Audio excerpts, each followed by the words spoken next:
ಸ್ನೇಹಿತರೆ, ಚರಿತ್ರೆಯ ಮತ್ತೊಂದು ವಿಡಿಯೋಗೆ ನಿಮಗೆಲ್ಲ ಪ್ರೀತಿಯ ಸ್ವಾಗತ. ಒಂದು ಹೆಣ್ಣು ಮಗಳು ಹೊಸ ಬದುಕಿನ ಕನಸು ಹೊತ್ತು ಗಂಡನ ಮನೆಗೆ ಕಾಲಿಟ್ಟಾಗ ಆಕೆಗೆ ಸಿಗಬೇಕಾದ ಪ್ರೀತಿ, ಆಶ್ರಯ ಹಾಗೂ ಗೌರವಗಳು ಯಾವ ಬೆಲೆಯನ್ನ ಕೂಡ ಕಟ್ಟಲಾಗದಷ್ಟು ಅಮೂಲ್ಯವಾಗಿರುತ್ತವೆ.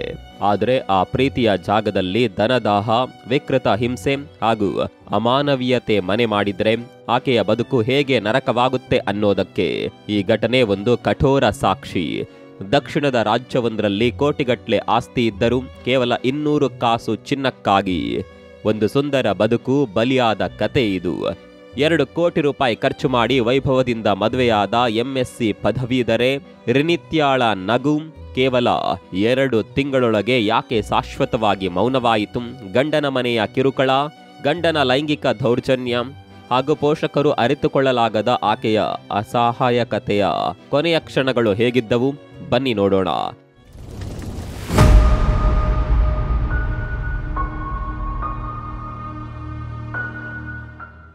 ಸ್ನೇಹಿತರೆ, ಇದು ತಮಿಳುನಾಡು ತಿರುಪ್ಪುರ್ ಜಿಲ್ಲೆ 2025 ಜೂನ್ 28ರಂದು ಅವಿನಾಶಿ ತಾಲೂಕಿನ ಕೈಕಿಟ ಪುಡೂರು ಅನ್ನುವ ಪುಟ್ಟ ಗ್ರಾಮದಲ್ಲಿ ಒಂದು ಘೋರ ದುರಂತ ಸಂಭವಿಸಿತು. 27ರ ಹರೆಯದ ಹೊಸದಾಗಿ ಮದುವೆಯಾದ ವಧು ರಿನಿತ್ಯ ಆತ್ಮಹತ್ಯೆಗೆ ಶರಣಾದ್ಲು. ಆಕೆಯ ನಿರ್ಧಾರದ ಹಿಂದೆ ಅಡಗಿದ್ದು ಗಂಡನ ಮನೆಯವರಿಂದ ತೀವ್ರವಾದ ಮಾನಸಿಕ, ದೈಹಿಕ ಹಾಗೂ ಲೈಂಗಿಕ ಹಿಂಸೆ.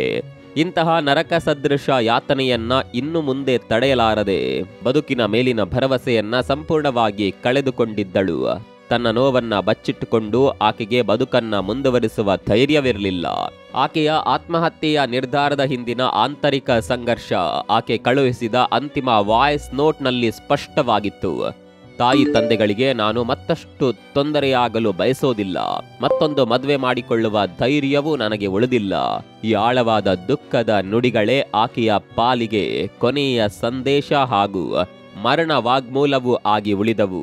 ಸ್ನೇಹಿತರೆ, ರಿನಿತ್ಯ ಅವರ ತಂದೆ ಅಣ್ಣಾದುರೈ ಒಬ್ಬ ರಿಯಲ್ ಎಸ್ಟೇಟ್ ಉದ್ಯಮದಲ್ಲಿ ಯಶಸ್ಸನ್ನ ಸ್ಥಾಪಿಸಿದ ಸಾಮಾನ್ಯ ವ್ಯಕ್ತಿ.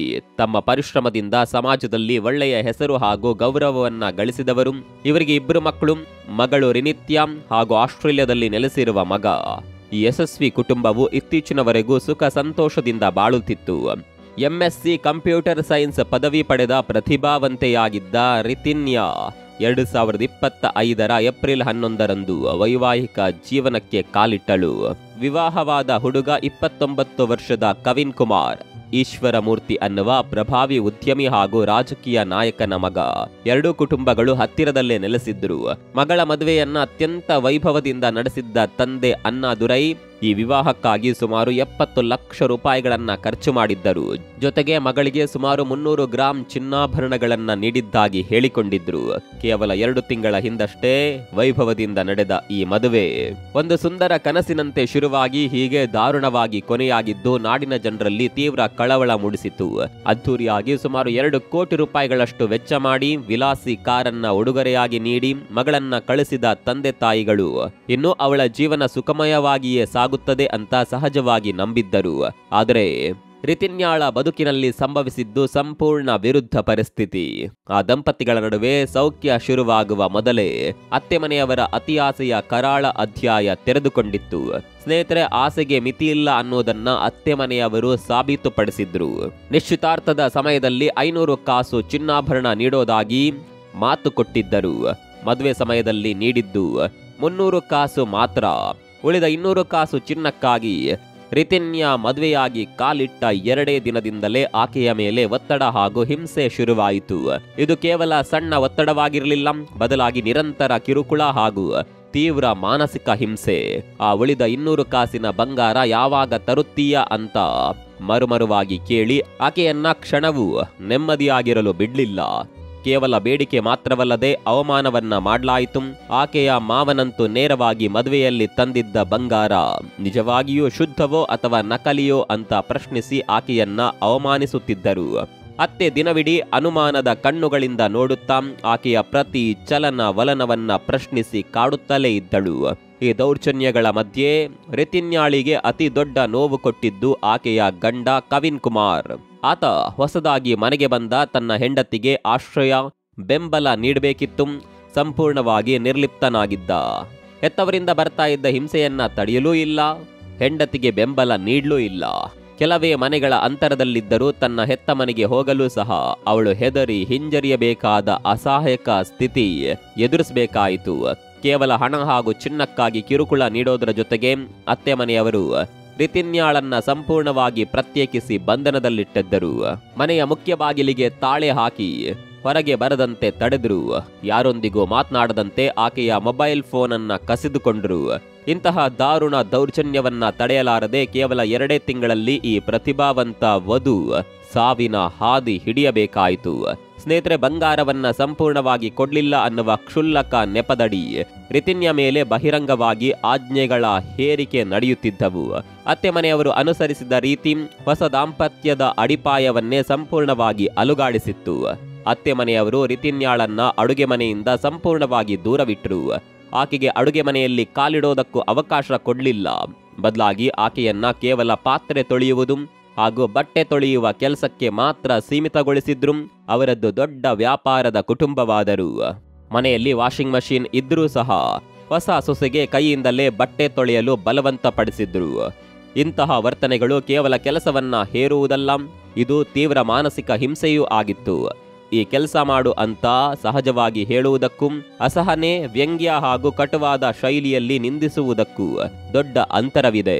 ರಿತಿನ್ಯಾಳಿಗೆ ಹೇಳುತ್ತಿದ್ದ ಮಾತು, ಅವರ ನಿಂದನೆಯ ಶೈಲಿ ಹಾಗೂ ಆ ಶಬ್ದಗಳ ತೂಕವೇ ಆಕೆಯ ಮನಸ್ಸಿಗೆ ಗಾಯ ಮಾಡ್ತಾ ಇತ್ತು. ಸ್ನೇಹಿತರೆ, ಹೊಸದಾಗಿ ಮದುವೆಯಾದ ದಂಪತಿಗಳಿಗೆ ಸ್ವಲ್ಪ ಏಕಾಂತ ಸಮಯ ನೀಡುವುದು, ಅವರ ನಡುವೆ ಸ್ನೇಹ ಬೆಳೆಯಲು ಪ್ರೋತ್ಸಾಹಿಸೋದು ಅತ್ತೆ ಮನೆಯವರ ಮೂಲಭೂತ ಜವಾಬ್ದಾರಿ. ಕನಿಷ್ಠ ಪಕ್ಷ ಹೊಸ ದಂಪತಿಗಳು ಜೊತೆಯಾಗಿ ಕೂತು ಊಟ ಮಾಡುವ ಸೌಹಾರ್ದಯುತ ವಾತಾವರಣ ಸೃಷ್ಟಿಸಬೇಕಿತ್ತು. ಆದರೆ ಇಲ್ಲಿ ಬಂಗಾರವನ್ನ ಸಂಪೂರ್ಣವಾಗಿ ನೀಡಲಿಲ್ಲ ಅನ್ನುವ ಅಸಮಾಧಾನವೇ ಕುಟುಂಬದ ಪ್ರತಿ ಸಂಬಂಧವನ್ನ ವಿಷವಾಗಿಸಿತು. ಮಾತಿನಲ್ಲಿ ವ್ಯಂಗ್ಯ, ಕಟುವಾದ ಟೀಕೆ ಹಾಗೂ ಭೇದ ಭಾವ ದಿನನಿತ್ಯದ ಸಂಗತಿಯಾಗಿ ಬಿಟ್ಟಿತು. ಮಾತು ಹೇಳುವ ರೀತಿಗೂ ಅದನ್ನ ಕೇಳಿದಾಗ ಮನಸ್ಸಿಗೆ ಆಗುವ ನೋವಿಗೂ ದೊಡ್ಡ ಅಂತರವಿದೆ. ರಿತಿನ್ಯ ಪ್ರಕರಣದಲ್ಲಿ ಆ ನೋವು ಭೀಕರ ಮಟ್ಟಕ್ಕೆ ತಲುಪಿ ಆಕೆಯ ಆತ್ಮಸ್ಥೈರ್ಯವನ್ನ ಸಂಪೂರ್ಣವಾಗಿ ಮುರಿಯಿತು.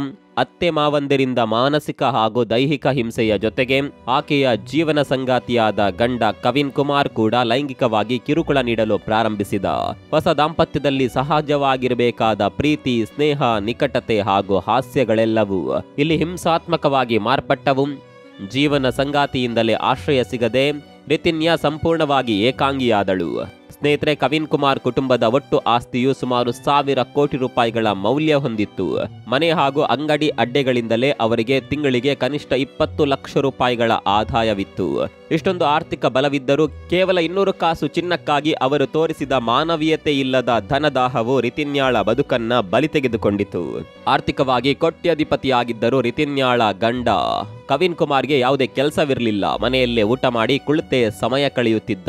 ಅವನಿಗೆ ಅಸಭ್ಯ ಹಾಗೂ ಅಶ್ಲೀಲ ವಿಡಿಯೋಗಳನ್ನ ನೋಡುವ ದುಶ್ಚಟವಿತ್ತು. ಈ ವಿಕೃತ ಪ್ರಭಾವದಲ್ಲೇ ಆತ ತನ್ನ ಹೆಂಡತಿಯನ್ನ ಗೌರವದಿಂದ ನೋಡಲಿಲ್ಲ. ಬದಲಿಗೆ ಆಕೆಯನ್ನ ಕೇವಲ ಒಂದು ವಸ್ತು, ತನ್ನ ಖಾಸಗಿ ಆಸ್ತಿಯಂತೆ ಪರಿಗಣಿಸಿದ. ಪ್ರೀತಿ, ಆಪ್ಯಾಯಮಾನತೆ ಹಾಗೂ ಕಾಳಜಿ ತೋರಿಸಬೇಕಾದ ಸ್ಥಳದಲ್ಲಿ ಅವನು ರಿತಿನ್ಯಾಳನ್ನ ಕೇವಲ ದೈಹಿಕ ದೃಷ್ಟಿಯಿಂದಲೇ ಗಮನಿಸಿದ. ಹೊಸ ಬದುಕಿನ ಸಂಗಾತಿಗೆ ಕೊಡಬೇಕಾದ ಪ್ರೀತಿ, ಕಾಳಜಿ ಹಾಗೂ ಗೌರವಗಳ ಬದಲಾಗಿ ಕವಿನ್ ಕುಮಾರ್ ಅಮಾನವೀಯ ಲೈಂಗಿಕ ಹಿಂಸೆ ತೋರುತ್ತಿದ್ದ. ಆ ಹಿಂಸೆಯ ಸ್ವರೂಪವು ವಿವರಿಸಲು ಸಹ ನಾಚಿಕೆಗೇಡು. ಅದು ನೋವುಂಟು ಮಾಡುವಷ್ಟು ಕ್ರೂರವಾಗಿತ್ತು. ಮದುವೆಯ ಸಂಬಂಧದ ಸಹಜ ಸೌಮ್ಯ ಶೃಂಗಾರವನ್ನ ಅವನು ಭೀತಿಗೊಳಿಸುವ ಹಿಂಸೆಯಾಗಿ ಬದಲಿಸಿಕೊಂಡಿದ್ದ. ಕವಿನ್ ಕುಮಾರ್ನ ಈ ವಿಕೃತ ವರ್ತನೆ ಹಾಗೂ ಅತ್ತೆ ಮನೆಯ ನಿರಂತರ ಕಿರುಕುಳಕ್ಕೆ ಅಂತಿಮ ಸಾಕ್ಷಿ ರಿತಿನ್ಯಾಳ ಮರಣವೇ. ರಿತಿನ್ಯಾಳ ದೇಹದ ಮೇಲೆ ಕಂಡುಬಂದ ಗಾಯಗಳೇ ಅವಳು ಅನುಭವಿಸಿದ ನರಕದ ಜ್ವಲಂತ ದಾಖಲೆ. ವೈದ್ಯಕೀಯ ವರದಿಗಳು ಕೂಡ ಈ ದೌರ್ಜನ್ಯವನ್ನ ದೃಢವಾಗಿ ಹೇಳುತ್ತಿದ್ದವು. ರಿತಿನ್ಯಾಳ ತಾಯಿ ಮನನೊಂದು ಹೇಳಿದಂತೆ ಅವಳ ಮೇಲೆ ನಡೆದ ಹಿಂಸೆಯು ಎಷ್ಟೊಂದು ಭೀಕರವಾಗಿತ್ತು ಎಂದರೆ ಆಕೆಯ ದೇಹದ ಭಾಗಗಳೇ ಬದಲಾಗುವಷ್ಟು ಗಾಯಗಳಾಗಿದ್ದವು. ಇದಲ್ಲದೆ ಆಕೆಗೆ ಮನೆಯಲ್ಲಿ ಕನಿಷ್ಠ ಮಾನವ ಸ್ವಾತಂತ್ರ್ಯವೂ ಇರಲಿಲ್ಲ. ಬಾತ್ರೂಮ್ಗೆ ಹೋಗುವುದಕ್ಕೂ ಸಹ ಯಾರೋ ಕಾವಲು ಕಾಯುತ್ತಿದ್ದರು.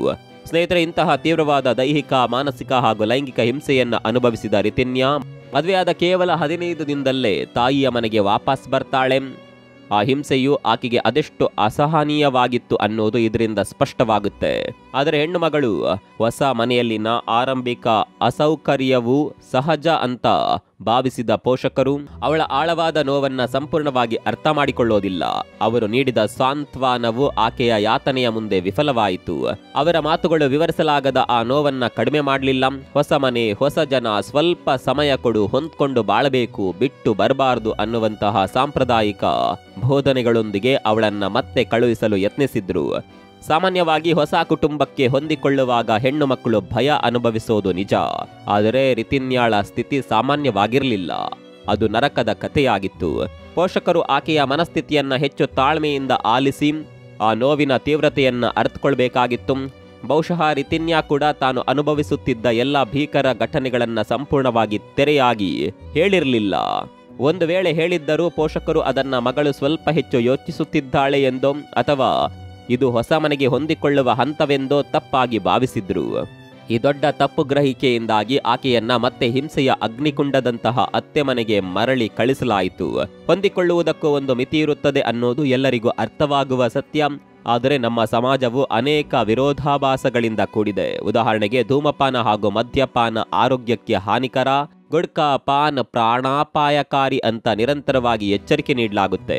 ನಿಜವಾಗಿಯೂ ಪ್ರಾಣಕ್ಕೆ ಅಪಾಯ ಎಂದಾದರೆ ಅವುಗಳ ತಯಾರಿಯನ್ನೇ ಯಾಕೆ ನಿಷೇಧಿಸಬಾರದು? ಆದರೆ ಸರ್ಕಾರವೇ ಮದ್ಯ ಮಾರಾಟಕ್ಕೆ ಲೈಸೆನ್ಸ್ ನೀಡಿ ಟೆಂಡರ್ ಹಾಕುತ್ತದೆ. ಇದೇ ತರ್ಕ ಭಾರತದಲ್ಲಿ ಫೋರ್ನೋಗ್ರಫಿ ವೆಬ್ಸೈಟ್ಗಳಿಗೂ ಅನ್ವಯಿಸುತ್ತದೆ. ನಿಷೇಧಿಸಲಾಗಿದೆ ಎಂದು ಹೇಳಿದ್ರೂ ಬೇರೆ ಹೆಸರಿನಲ್ಲಿ ಹಾಗೂ ಬೇರೆ ಮಾರ್ಗಗಳಿಂದ ಅದೇ ವಿಕೃತ ವಿಷಯಗಳು ಸುಲಭವಾಗಿ ಲಭ್ಯವಿರುತ್ತದೆ. ಇಂತಹ ಉತ್ತರ ಸಿಗದ ವಿರೋಧಾಭಾಸಗಳ ನಡುವೆಯೇ ಅಸಭ್ಯ ವಿಷಯಗಳ ವ್ಯಸನದಿಂದ ಮುಳುಗಿದ ಯುವಕರು ತಮ್ಮ ಹೆಂಡತಿಯರನ್ನ ಗೌರವದಿಂದ ನೋಡದೆ ದುರಂತಗಳಿಗೆ ಕಾರಣವಾಗುತ್ತಿದ್ದಾರೆ ಅಂದರೂ ತಪ್ಪಾಗಲಾರದು. ಸ್ನೇಹಿತರೆ, ಅಸಭ್ಯ ಹಾಗೂ ಅಶ್ಲೀಲ ವಿಷಯಗಳ ವ್ಯಸನದಲ್ಲಿ ಮುಳುಗಿದ್ದ ಕವಿನ್ ಕುಮಾರ್ಗೆ ತನ್ನ ಹೆಂಡತಿಯನ್ನ ಮಾನವೀಯ ಭಾವನೆಗಳೊಂದಿಗೆ ನೋಡಲು ಸಾಧ್ಯವಾಗಲಿಲ್ಲ. ಬದಲಿಗೆ ಆಕೆಯನ್ನ ಕೇವಲ ಒಂದು ವಸ್ತುವಿನಂತೆ ತನ್ನ ಖಾಸಗಿ ಆಸ್ತಿಯಂತೆ ಪರಿಗಣಿಸಿದ. ಆಕೆ ಕೂಡ ಮನೋಭಾವನೆಗಳನ್ನ ಹಾಗೂ ಭಾವನೆಗಳನ್ನ ಹೊಂದಿರುವ ಒಬ್ಬ ವ್ಯಕ್ತಿಯೇ ಅನ್ನುವ ಮೂಲಭೂತ ಅರಿವು ಆತನಿಗೆ ಇರಲಿಲ್ಲ.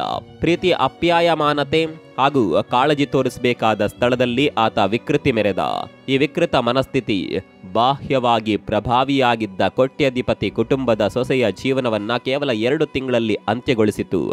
ಜ್ಞಾನವಿಲ್ಲದೆ ಅಸಹಜವಾಗಿ ವರ್ತಿಸಿ ಹಿಂಸೆ ಮಾಡುವಾಗ ಯಾರಿಗಾದರೂ ಅಸಹ್ಯ ಹಾಗೂ ಬೇಸರ ಹುಟ್ಟುವುದು ಸಹಜ. ಲೈಂಗಿಕತೆ ಹಾಗೂ ಸಂಬಂಧಗಳ ಕುರಿತ ಆರೋಗ್ಯಕರ ಸಂವಾದದ ಕೊರತೆಯಿಂದಾಗಿ ಇಂತಹ ವಿಕೃತ ಮಾದರಿಗಳು ಯುವ ಮನಸ್ಸುಗಳ ಮೇಲೆ ದುಷ್ಪರಿಣಾಮ ಬೀರಿ ರಿತಿನ್ಯಾಳಂತಹ ದುರಂತಗಳಿಗೆ ಕಾರಣವಾಗುತ್ತಿದೆ ಅನ್ನೋದು ಮಾತ್ರ ಸತ್ಯ. ಸ್ನೇಹಿತರೆ, ದುರಂತವೆಂದರೆ ಭಾರತದಲ್ಲಿ ಆರೋಗ್ಯಕರ ಲೈಂಗಿಕತೆ ಕುರಿತು ಮುಕ್ತ ಸಂವಾದದ ವಾತಾವರಣವೇ ಇಲ್ಲ. ಪುರುಷ ಮಹಿಳೆಯರ ಸುರಕ್ಷಿತ ಹಾಗೂ ಆರೋಗ್ಯಕರ ಸಂಬಂಧಗಳ ಕುರಿತು ಮುಕ್ತ ಚರ್ಚೆಗಳು ವಿರಳ. ಇದು ವಿಪರ್ಯಾಸವೇ ಸರಿ. ಶತಮಾನಗಳ ಹಿಂದೆ ನಮ್ಮ ಭಾರತದಲ್ಲೇ ಲೈಂಗಿಕತೆಯನ್ನ ಕಲೆಯಂತೆ ನೋಡಲಾಗುತ್ತಿತ್ತು. ಅದು ಆಧ್ಯಾತ್ಮಿಕತೆಗೂ ವೈಯಕ್ತಿಕ ಜೀವನಕ್ಕೂ ಪವಿತ್ರ ಸ್ಥಾನವನ್ನ ಹೊಂದಿತ್ತು. ಆದರೆ ಅನೇಕ ಐತಿಹಾಸಿಕ, ಸಾಮಾಜಿಕ ಹಾಗೂ ರಾಜಕೀಯ ಕಾರಣಗಳಿಂದ ಈ ಮುಕ್ತ ದೃಷ್ಟಿಕೋನವು ನಿಧಾನವಾಗಿ ಕಳೆದು ಹೋಯಿತು. ಇಂದು ಲೈಂಗಿಕತೆಯು ಮುಚ್ಚಿದ, ನಾಚಿಕೆ ಪಡುವ ವಿಷಯವಾಗಿ ಮಾರ್ಪಟ್ಟಿದೆ. ವಾಸ್ತವದಲ್ಲಿ ದಾಂಪತ್ಯ ಜೀವನದಲ್ಲಿ ಲೈಂಗಿಕತೆಯು ಕೇವಲ ಕೆಲವೇ ನಿಮಿಷಗಳ ಆಪ್ಯಾಯಮಾನತೆ, ಪರಸ್ಪರ ಸ್ನೇಹ, ಭಾವನಾತ್ಮಕ ಬಂಧವನ್ನ ಬಲಪಡಿಸುವ ಸಾಧನವಾಗಿರಬೇಕು. ಆದರೆ ಇಂಟರ್ನೆಟ್ನಲ್ಲಿ ಲಭ್ಯವಿರುವ ಅನೇಕ ಅಸಭ್ಯ ವೆಬ್ಸೈಟ್ಗಳು ತೋರಿಸೋದೇ ಬೇರೆ. ಅವು ಅತಿರೇಕದ ಹಾಗೂ ಅಸಾಧ್ಯ ದೃಶ್ಯಗಳನ್ನ ಬಿಂಬಿಸುತ್ತವೆ. ಹಲವು ಗಂಟೆಗಳ ಕಾಲ ನಡೆಯುವ ಅಸಹಜ ಕಥಾವಸ್ತು, ಅತಿಯಾದ ದೈಹಿಕ ಕ್ರಿಯೆಗಳು, ಇಂತಹ ವಿಕೃತ ಚಿತ್ರಣಗಳು ವಾಸ್ತವ ಜೀವನದ ಲೈಂಗಿಕತೆ ಹಾಗೂ ಸಂಬಂಧಗಳ ಬಗ್ಗೆ ಸಂಪೂರ್ಣವಾಗಿ ತಪ್ಪು ಕಲ್ಪನೆಗಳನ್ನ ಬೆಳೆಸುತ್ತವೆ. ರಿತಿನ್ಯಾಳಂತಹ ಪ್ರಕರಣಗಳಲ್ಲಿ ಕವಿನ್ ಕುಮಾರ್ ತನ್ನ ಹೆಂಡತಿಯನ್ನ ವಸ್ತುವಾಗಿ ಕಾಣಲು ಹಾಗೂ ಕ್ರೂರವಾಗಿ ಹಿಂಸಿಸಲು ಇಂತಹ ಅನಾರೋಗ್ಯಕರ ವಿಷಯಗಳೇ ಪ್ರಮುಖ ಪ್ರಚೋದನೆಗಳಾಗುತ್ತವೆ.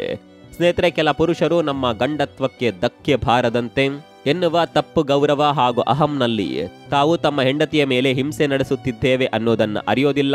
ತಮ್ಮ ಅಸಹಜ ಹಾಗೂ ಕೆಟ್ಟ ಲೈಂಗಿಕ ವರ್ತನೆಗಳಿಂದ ಹೆಂಡತಿಯನ್ನ ಭೀತಿಗೊಳಿಸೋದನ್ನೇ ಅವರು ವೀರತ್ವ ಅಂತ ಭಾವಿಸ್ತಾರೆ. ಇಂತಹ ಪತಿಗಳ ವಿಕೃತ ಕ್ರಿಯೆಗಳಿಗೆ ಬಲಿಯಾಗಿರುವ ಅನೇಕ ಮಹಿಳೆಯರು ಸಿಗ್ಗು ಹಾಗೂ ಲಜ್ಜೆಯಿಂದಾಗಿ ಯಾರಿಗೂ ಹೇಳಿಕೊಳ್ಳಲು ಸಾಧ್ಯವಾಗದೆ ಒಳಗೆಯೇ ನರಕಯಾತನೆ ಅನುಭವಿಸುತ್ತಿದ್ದಾರೆ. ರಿತಿನ್ಯಾ ಕೂಡ ಇದೇ ಭೀಕರ ಪರಿಸ್ಥಿತಿಯನ್ನು ಎದುರಿಸಬೇಕಾಯಿತು. ಆಕೆಯಂತಹ ಸಾವಿರಾರು ಹೆಣ್ಣು ಮಕ್ಕಳು ತಮ್ಮ ನೋವನ್ನ ಮುಚ್ಚಿಟ್ಕೊಂಡು ಸಮಾಜದ ಭಯದಿಂದ ಮೌನಕ್ಕೆ ಶರಣಾಗುತ್ತಿದ್ದಾರೆ. ಕವಿನ್ ಕುಮಾರ್ನ ಅಸಭ್ಯತೆ ಹಾಗೂ ನಿರಂತರ ಹಿಂಸೆಯನ್ನ ತಾಳಲಾಗದೆ ರಿತಿನ್ಯಾ ಕೊನೆಯ ಪ್ರಯತ್ನವಾಗಿ 2025 ಜೂನ್ 22ರಂದು ಮತ್ತೆ ಹೆತ್ತ ಮನೆಗೆ ಓಡಿ ಬಂದ್ಲು. ಅದಕ್ಕೂ ಮುನ್ನ ಆಕೆ ಅತ್ತೆ ಮನೆ ಹಾಗೂ ಗಂಡನಿಂದ ಅನುಭವಿಸುತ್ತಿದ್ದ ಲೈಂಗಿಕ ಪೀಡೆಗಳು ಹಾಗೂ ಎಲ್ಲಾ ರೀತಿಯ ಹಿಂಸೆಗಳ ಬಗ್ಗೆ ತನ್ನ ತಾಯಿಗೆ ವಿವರವಾಗಿ ಹೇಳಿಕೊಂಡಿದ್ಲು.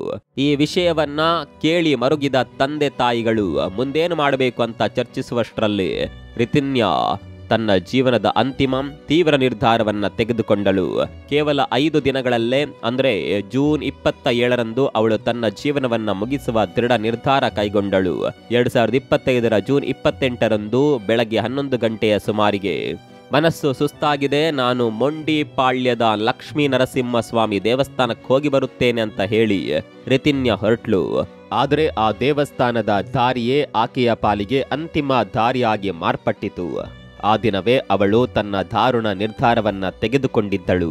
ಹೌದು, ಪೊಲೀಸ್ ತನಿಖಾ ವಿವರಗಳ ಪ್ರಕಾರ 2025 ಜೂನ್ 28ರಂದು ಬೆಳಗ್ಗೆ 11 ಗಂಟೆಗೆ ರಿತಿನ್ಯಾ ದೇವಾಲಯಕ್ಕೆ ಹೋಗಿ ಬರ್ತೇನೆ ಎಂದು ಹೇಳಿ ಮನೆಯಿಂದ ಹೊರಟವಳು. ಆಕೆ ಈಗಾಗಲೇ ತನ್ನ ಜೀವನವನ್ನ ಕೊನೆಗೊಳಿಸುವ ನಿರ್ಧಾರಕ್ಕೆ ಬಂದಿದ್ದಳು. ಮಧ್ಯಾಹ್ನ 1 ಗಂಟೆ ರಿತಿನ್ಯಾಳ ತಾಯಿಗೆ ಅಪರಿಚಿತ ಸಂಖ್ಯೆಯಿಂದ ಒಂದು ಆತಂಕಕಾರಿ ಕರೆ ಬಂತು. ಕರೆ ಮಾಡಿದ ವ್ಯಕ್ತಿ ರಿತಿನ್ಯಾ ಅಸಹಜ ಸ್ಥಿತಿಯಲ್ಲಿ ಇದ್ದಾಳೆ, ಆಕೆಯ ಬಾಯಿಯಿಂದ ನೊರೆ ಬರುತ್ತಿದ್ದು ಕಾರಿನಲ್ಲಿ ಕುಸಿದು ಬಿದ್ದಿದ್ದಾಳೆ. ಕಾರು ಈಗ ಚೆಟ್ಟಿಪುದೂರು ಪ್ರದೇಶದಲ್ಲಿ ನಿಂತಿದೆ ಅಂತ ತಿಳಿಸಿದ. ಈ ಕರೆ ಬಂದ ತಕ್ಷಣವೇ ಪೋಷಕರಿಬ್ಬರು ತಾಯಿ ತಂದೆ ಅಣ್ಣಾದುರೈ ತಕ್ಷಣ ಸ್ಥಳಕ್ಕೊರಟರು. ದಾರಿಯಲ್ಲಿ ಹೋಗುತ್ತಿದ್ದಾಗ ಅಣ್ಣಾದುರೈ ತಮ್ಮ ಫೋನ್ನಲ್ಲಿ ವಾಟ್ಸಾಪ್ ಪರಿಶೀಲಿಸಿದ್ರು. ಆಗ ಮಗಳು ಕಳುಹಿಸಿದ್ದ ವಾಯ್ಸ್ ನೋಟ್ಸ್ಗಳನ್ನ ಗಮನಿಸ್ತಾರೆ. ಅದುವರೆಗೂ ಅವುಗಳನ್ನ ನೋಡಿರಲಿಲ್ಲ. ಆ ವಾಯ್ಸ್ ಮೆಸೇಜ್ಗಳಲ್ಲಿ ರಿತಿನ್ಯಾ ಅಳ್ತಾ ಅಪ್ಪ ಅಮ್ಮ ನನ್ನನ್ನ ಕ್ಷಮಿಸಿಬಿಡಿ ಅಂತ ಹೇಳಿದ್ಲು. ಇದನ್ನ ಕೇಳಿದ ತಂದೆಯ ಹೃದಯವೇ ನಿಂತಂತಾಯಿತು. ಅವರು ತಕ್ಷಣವೇ ಆ ಅಪರಿಚಿತ ವ್ಯಕ್ತಿಗೆ ಮತ್ತೆ ಕರೆ ಮಾಡಿ ದಯವಿಟ್ಟು ನನ್ನ ಮಗಳ ಮೇಲೆ ಕಣ್ಣಿಟ್ಕೊಳ್ಳಿ, ಅವಳು ಏನಾದರೂ ಅಹಿತಕರ ನಿರ್ಧಾರ ತೆಗೆದುಕೊಳ್ಳಬಾರದು ಅಂತ ಭೀತಿಯಿಂದ ಬೇಡಿಕೊಂಡ್ರು. ಆದರೆ ಸ್ವಲ್ಪ ಹೊತ್ತಿನಲ್ಲೇ ಅದೇ ವ್ಯಕ್ತಿಯಿಂದ ಮತ್ತೆ ಕರೆ ಬಂತು. ಆಂಬ್ಯುಲೆನ್ಸ್ ಬಂದಿದೆ, ಆದರೆ ನಿಮ್ಮ ಮಗಳು ಈಗ ಇಲ್ಲ, ಆಸ್ಪತ್ರೆಗೆ ಕೊಂಡೊಯ್ಯುವ ದಾರಿಯಲ್ಲೇ ಎಲ್ಲವೂ ಮುಗಿದು ಹೋಯಿತು ಅಂತ ಆ ವ್ಯಕ್ತಿ ತಿಳಿಸಿದ. ಈ ಮೂಲಕ ಹಿಂಸೆಗೆ ಒಳಗಾಗಿದ್ದ ರಿತಿನ್ಯಾಳ ಜೀವನ ಕೇವಲ 2 ತಿಂಗಳೊಳಗೆ ದಾರುಣವಾಗಿ ಅಂತ್ಯಗೊಂಡಿತು. ಸ್ನೇಹಿತರೆ, ಘಟನೆಯ ನಿರ್ಣಾಯಕ ಕ್ಷಣದಲ್ಲಿ ರಿತಿನ್ಯಾಳ ತಂದೆ ಅಣ್ಣಾದುರೈ ಅವರು ಸ್ವಲ್ಪ ಗೊಂದಲದ ಸ್ಥಿತಿಯಲ್ಲಿದ್ದರು. ತನಿಖಾ ವಿವರಗಳ ಪ್ರಕಾರ ಅವರು ತಮ್ಮ ಮೊಬೈಲ್ ಅನ್ನ ಮನೆಯಲ್ಲೇ ಬಿಟ್ಟು ಬಂದಿದ್ರಿಂದ ಅಥವಾ ಡೇಟಾ ಆಫ್ ಆಗಿದ್ರಿಂದ ಮಗಳು ಕಳಿಸಿದ್ದ ವಾಟ್ಸಾಪ್ ಸಂದೇಶಗಳು ತಕ್ಷಣ ತಲುಪಿರಲಿಲ್ಲ. ತನಿಖಾ ಅಧಿಕಾರಿಗಳ ಅಭಿಪ್ರಾಯದಂತೆ ಅಣ್ಣಾದುರೈ ಮನೆಯಲ್ಲಿಯೇ ಇರುವಾಗ ಮಗಳ ವಾಯ್ಸ್ ನೋಟ್ಗಳನ್ನು ಕೇಳಿದ್ದರೆ ಅಥವಾ ಅವು ಬಂದ ತಕ್ಷಣವೇ ಗಮನಿಸಿದ್ದರೆ ತಕ್ಷಣ ಕ್ರಮ ಕೈಗೊಂಡು ರಿತಿನ್ಯಾಳನ್ನ ಉಳಿಸಲು ಸಾಧ್ಯವಿರ್ತಾ ಇತ್ತು. ದುರಂತವೆಂದರೆ ಈ ನಿರ್ಣಾಯಕ ಕ್ಷಣದಲ್ಲಿ ಸಂವಹನವು ವಿಳಂಬವಾಯಿತು. ಆ ದಿನ ದೇವಾಲಯಕ್ಕೆ ಹೋಗೋದಾಗಿ ಹೇಳಿ ಹೊರಟಿದ್ದ ರಿತಿನ್ಯಾ ಹಿಂದಿರುಗುವಾಗ ತೆಂಗಿನ ಮರಗಳಿಗೆ ಬಳಸುವ ಕೀಟನಾಶಕವನ್ನ ತೆಗೆದುಕೊಂಡಿದ್ದಳು. ಅವಳು ಚೆಟ್ಟಿಪುದೂರು ಪ್ರದೇಶದ ಜನಸಂಚಾರ ಕಡಿಮೆ ಇರುವ ಸ್ಥಳದಲ್ಲಿ ಕಾರು ನಿಲ್ಲಿಸಿ ಅಲ್ಲೇ ತನ್ನ ಜೀವನವನ್ನ ಮುಗಿಸಿಕೊಳ್ಳಲು ಮುಂದಾಗಿದ್ದಳು.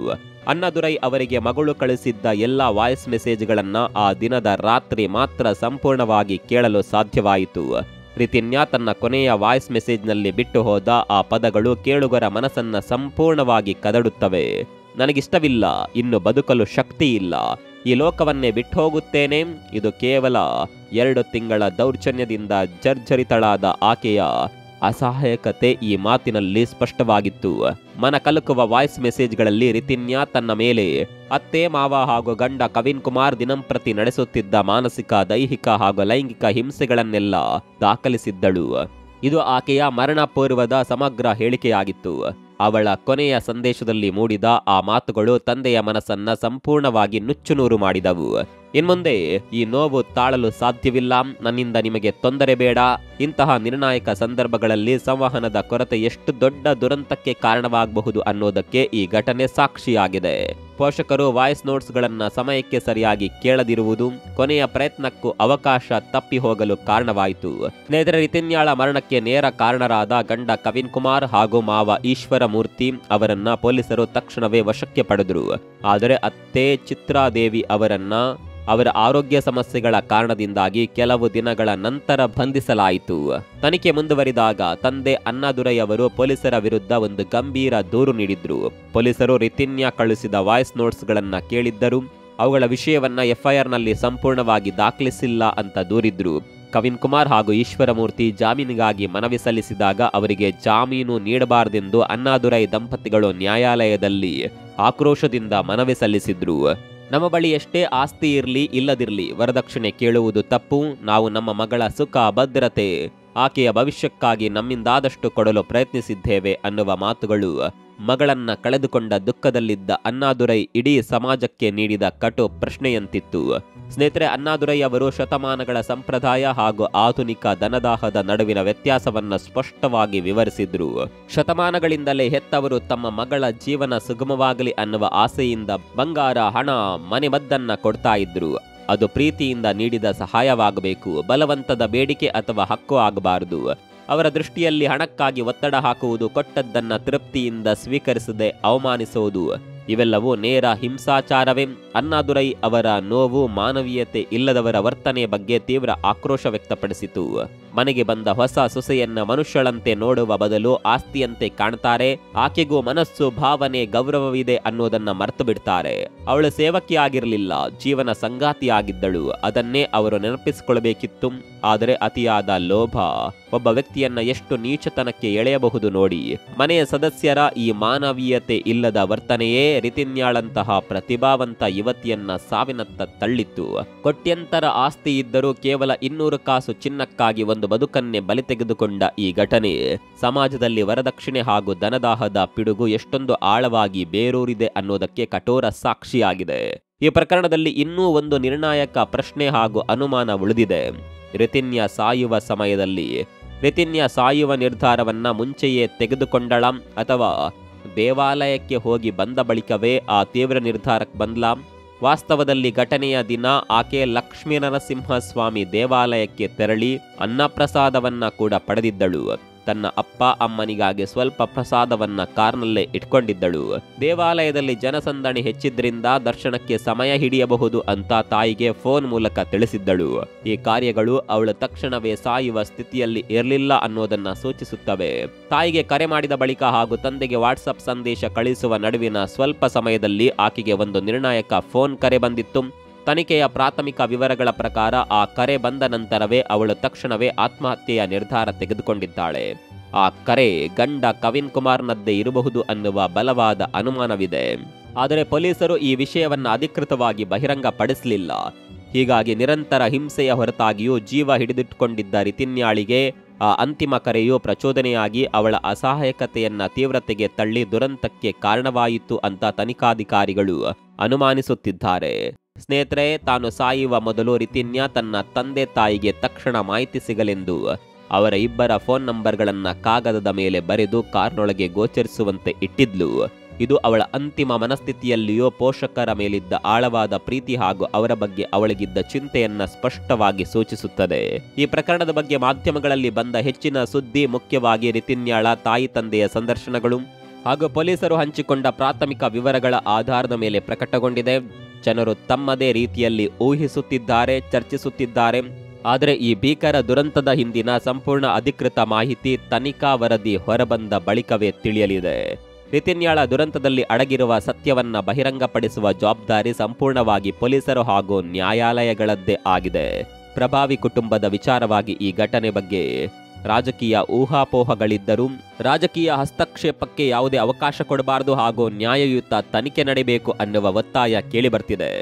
ಸ್ನೇಹಿತರೆ, ಈ ಸಂಪೂರ್ಣ ದುರಂತದ ಬಗ್ಗೆ ಅತ್ತೆ ಮನೆಯವರು ರಿತಿನ್ಯಾ ಕುಟುಂಬದವರ ಏಕಪಕ್ಷೀಯ ಆರೋಪವನ್ನ ಸಂಪೂರ್ಣವಾಗಿ ತಳ್ಳಿ ಹಾಕಿದ್ದಾರೆ. ಅವರ ವಾದ, ನಮ್ಮ ಬಳಿ 1000 ಕೋಟಿ ಆಸ್ತಿ ಇದೆ, ಕೆಲ ಲಕ್ಷಗಳ ವರದಕ್ಷಿಣೆ ವಿಷಯ ನಮಗೆ ಅಷ್ಟು ಮುಖ್ಯವೇ ಅಲ್ಲ.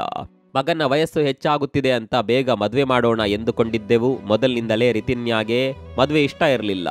ನಾವು ಅವಳಿಗೆ ಯಾವ ರೀತಿಯ ಹಿಂಸೆ ನೀಡಲಿಲ್ಲ ಅಂತ ತಮ್ಮನ್ನು ತಾವು ರಕ್ಷಿಸಿಕೊಳ್ತಾ ಇದ್ದಾರೆ. ಆದರೆ ತನಿಖೆಯ ವೇಳೆ ಪರಿಶೀಲಿಸಿದ ಚಿತ್ರಗಳು, ನಿಶ್ಚಿತಾರ್ಥ ಹಾಗೂ ಮದುವೆಯ ಫೋಟೋ, ವಿಡಿಯೋಗಳಲ್ಲಿ ಎಲ್ಲಿಯೂ ರಿತಿನ್ಯಾ ಮುಖದಲ್ಲಿ ಯಾವುದೇ ಅಸಮಾಧಾನ ಅಥವಾ ನೋವಿನ ಲಕ್ಷಣಗಳು ಕಾಣಿಸಲಿಲ್ಲ ಅಂತ ಪೊಲೀಸರೇ ಹೇಳಿದ್ದಾರೆ. ಮಾಧ್ಯಮಗಳಲ್ಲಿ ಹೊರಬಂದ ಫೋಟೋಗಳಲ್ಲೂ ಅದೇ ಸಂತೋಷದ ದೃಶ್ಯ ಕಂಡುಬರುತ್ತದೆ. ಈ ಸನ್ನಿವೇಶದ ಆಧಾರದ ಮೇಲೆ ಕೆಲವರ ಅಭಿಪ್ರಾಯ, ಮದುವೆಗೆ ಮುಂಚೆ ಕವಿನ್ ಕುಮಾರ್ ಬಗ್ಗೆ ಆಳವಾದ ಮಾಹಿತಿ ಸಂಗ್ರಹಿಸಬೇಕಿತ್ತು. ಯಾಕಂದ್ರೆ ಒಬ್ಬ ವ್ಯಕ್ತಿ ಹೊರಗಿನವರ ಎದುರು ಸಂಸ್ಕಾರಿಯಂತೆ ಒಳ್ಳೆಯವರಂತೆ ನಡೆದುಕೊಳ್ಳಬಹುದು. ಆದರೆ ಮನೆಯೊಳಗೆ ಆತನ ನಿಜ ಸ್ವಭಾವ, ವಿಕೃತ ಮನಸ್ಥಿತಿ ಹೊರಗೆ ತಿಳಿಯದೆ ಉಳಿಯುತ್ತದೆ. ಇದಲ್ಲದೆ ರಿತಿನ್ಯಾಳ ತಂದೆ ಅಣ್ಣಾದುರೈ ರಿಯಲ್ ಎಸ್ಟೇಟ್ ಉದ್ಯಮಿ. ವ್ಯವಹಾರದಲ್ಲಿ ಲಾಭಕ್ಕಾಗಿ ಕೆಲವೊಮ್ಮೆ ಅಸತ್ಯ ವ್ಯವಹಾರಗಳು ನಡೆಯುತ್ತವೆ ಅನ್ನೋದನ್ನ ಸಂಪೂರ್ಣವಾಗಿ ನಿರಾಕರಿಸೋದಿಲ್ಲ ಎಂದು ಹೇಳಲಾಗಿದೆ. ಆದರೆ ಆರ್ಥಿಕ ಅಥವಾ ವ್ಯವಹಾರದ ಈ ಯಾವುದೇ ವಿಷಯಗಳು ರಿತಿನ್ಯಾಳ ಮೇಲಿನ ಹಿಂಸೆಯನ್ನ ಸಮರ್ಥಿಸಲಾರವು. ಈ ಘಟನೆ ಕೇವಲ ಒಂದು ಕುಟುಂಬಕ್ಕೆ ಆದ ದುರಂತವಲ್ಲ, ಬದಲಿಗೆ ನಮ್ಮ ಸಮಾಜದೊಳಗಿನ ಕೆಲವು ಕರಾಳ ವಾಸ್ತವಗಳನ್ನು ಎತ್ತಿ ತೋರಿಸುವ ನೋವಿನ ಘಟನೆ. ಸಂಪೂರ್ಣ ಸತ್ಯವು ನ್ಯಾಯಾಲಯದಲ್ಲಿ ಸಾಬೀತಾದಾಗ ಮಾತ್ರ ಈ ದುರಂತಕ್ಕೆ ನ್ಯಾಯ ಸಿಕ್ಕಂತಾಗುತ್ತದೆ. ಖಂಡಿತವಾಗಿಯೂ ಅಣ್ಣಾದುರೈ ದಂಪತಿಗಳ ಪಾಲಿಗೆ ಇದು ಅವರ ಮಗಳ ಜೀವನದ ವಿಷಯವಾಗಿತ್ತು. ಮಗಳು ಒಂದೇ ಮನೆಯಲ್ಲಿ ಶಾಶ್ವತವಾಗಿ ನೆಲೆಸಬೇಕಾದಾಗ ಅಳಿಯನ ಆಯ್ಕೆ ಮಾಡುವಾಗ ಇನ್ನೂ ಸ್ವಲ್ಪ ಆಳವಾಗಿ ವಿಚಾರ ಮಾಡಿದಿದ್ರೆ ಕವಿನ್ ಕುಮಾರ್ನಂತಹ ವಿಕೃತ ಮನಸ್ಥಿತಿಯ ವ್ಯಕ್ತಿ ಆಕೆಯ ಜೀವನದಲ್ಲಿ ಬರುತ್ತಿರಲಿಲ್ಲವೇನೋ ಅನ್ನುವ ಪ್ರಶ್ನೆ ಕಾಡುವುದು ಸಹಜ. ಯಾವುದೇ ಪೋಷಕರು ತಮ್ಮ ಮಗಳ ಮದುವೆಯನ್ನ ವೈಭವದಿಂದ ಮಾಡಿ ಆಕೆಗೆ ಸುಖ ಸಿಗಲಿ ಅಂತ ಹಾರೈಸ್ತಾರೆ. ಆದರೆ ಬಾಹ್ಯ ಆಸ್ತಿ ಹಾಗೂ ಪ್ರತಿಷ್ಠೆಯನ್ನ ಮಾತ್ರ ನೋಡಿ ವ್ಯಕ್ತಿಯ ನೈಜ ಸ್ವಭಾವ, ಆಂತರಿಕ ವಿಕೃತಿಗಳು ಹಾಗೂ ವ್ಯಸನಗಳನ್ನು ಅರಿಯುವಲ್ಲಿ ಆಗುವ ಲೋಪಗಳು ಇಂತಹ ದುರಂತಗಳಿಗೆ ಕಾರಣವಾಗಬಹುದು. ಅಳಿಯನ ಚಾರಿತ್ರ್ಯ, ವೃತ್ತಿ ಹಾಗೂ ಮಾನವೀಯ ಮೌಲ್ಯಗಳ ಕುರಿತು ಸಮಾಜದಲ್ಲಿ ಇನ್ನಷ್ಟು ಜಾಗೃತಿ ಮೂಡಬೇಕಾಗಿದೆ. 1000 ಕೋಟಿ ಆಸ್ತಿ ಇದ್ದರೂ ಕೇವಲ 200 ಗ್ರಾಂ ಚಿನ್ನಕ್ಕಾಗಿ ಒಂದು ಜೀವವನ್ನ ದೈಹಿಕ, ಮಾನಸಿಕ ಹಾಗೂ ಲೈಂಗಿಕ ಹಿಂಸೆಯ ಮೂಲಕ ನರಕಕ್ಕೆ ತಳ್ಳಿದ್ದು ಸಂಪೂರ್ಣ ಕ್ಷಮಿಸಲಾಗದ ಅಪರಾಧ. ಮನೆಗೆ ಬಂದ ಸೊಸೆಯನ್ನ ಸೇವಕಿಯಂತೆ, ಆಸ್ತಿಯಂತೆ ಪರಿಗಣಿಸೋದು ಹಾಗೂ ಆಕೆಯ ಭಾವನೆಗಳನ್ನು ಸಂಪೂರ್ಣವಾಗಿ ನಿರಾಕರಿಸೋದು ಅತ್ಯಂತ ನೀಚತನ. ಆರ್ಥಿಕ ಬಲವು ಮಾನವೀಯತೆಯನ್ನ ಕರೆಸಲಾರದು ಅನ್ನೋದಕ್ಕೆ ಈ ಘಟನೆ ಕಟುವಾದ ಪಾಠ. ಸ್ನೇಹಿತರ, ರಿತಿನ್ಯಾಳ ಅಂತಿಮ ಮಾತುಗಳು: ಇನ್ನು ಬದುಕಲು ಶಕ್ತಿ ಇಲ್ಲ. ಇದು ಕೇವಲ ಆಕೆಯ ವೈಯಕ್ತಿಕ ನೋವಲ್ಲ, ಬದಲಿಗೆ ನಮ್ಮ ಸಮಾಜದ ವಿಫಲತೆಯನ್ನ ತೋರಿಸುತ್ತದೆ. ಸಮಾಜದಲ್ಲಿ ಹೆಣ್ಣು ಮಕ್ಕಳಿಗೆ ತಮ್ಮ ನೋವನ್ನ ಮುಕ್ತವಾಗಿ ಹೇಳಿಕೊಳ್ಳಲು ಹಾಗೂ ಸುರಕ್ಷಿತರಾಗಲು ಅವಕಾಶ ಸಿಗಬೇಕು. ಪೋಷಕರು ಕೂಡ ಇಂತಹ ಗಂಭೀರ ದೂರುಗಳನ್ನ ಹೊಂದಾಣಿಕೆ ಅಂತ ನಿರ್ಲಕ್ಷಿಸಿದೆ. ಅದನ್ನ ತಕ್ಷಣವೇ ಗಂಭೀರವಾಗಿ ಪರಿಗಣಿಸಲು ಬೇಕಾದ ಅರಿವು ಹಾಗೂ ಧೈರ್ಯವನ್ನ ಹೊಂದಿರಬೇಕು. ಈ ಪ್ರಕರಣದ ಸತ್ಯಾಂಶವನ್ನ ಹೊರತರಬೇಕಾದ ಜವಾಬ್ದಾರಿ ಸಂಪೂರ್ಣವಾಗಿ ಪೊಲೀಸರು ಹಾಗೂ ನ್ಯಾಯಾಲಯಗಳದ್ದು. ಕವಿನ್ ಕುಮಾರ್ ಹಾಗೂ ಆತನ ಕುಟುಂಬದ ಸದಸ್ಯರಿಗೆ ಸೂಕ್ತ ಹಾಗೂ ಕಠಿಣ ಶಿಕ್ಷೆಯಾದರೆ ಮಾತ್ರ ಇಂತಹ ದುರಂತಗಳು ಪುನರಾವರ್ತನೆಯಾಗದಂತೆ ತಡೆಯಲು ಸಾಧ್ಯ. ಇದು ಕೇವಲ ಒಂದು ಕೇಸ್ಗೆ ಕೊನೆಯಾಗದೆ ಇಡೀ ಸಮಾಜಕ್ಕೆ ನಿರ್ಣಾಯಕ ಸಂದೇಶವನ್ನ ರವಾನಿಸಬೇಕು. ಈ ಬಗ್ಗೆ ನಿಮ್ಮ ಅಭಿಪ್ರಾಯವನ್ನು ಕಾಮೆಂಟ್ ಮಾಡಿ. ಮತ್ತೊಂದು ವಿಡಿಯೋದಲ್ಲಿ ಸಿಗೋಣ. ಅಲ್ಲಿವರೆಗೂ ನಮಸ್ಕಾರ.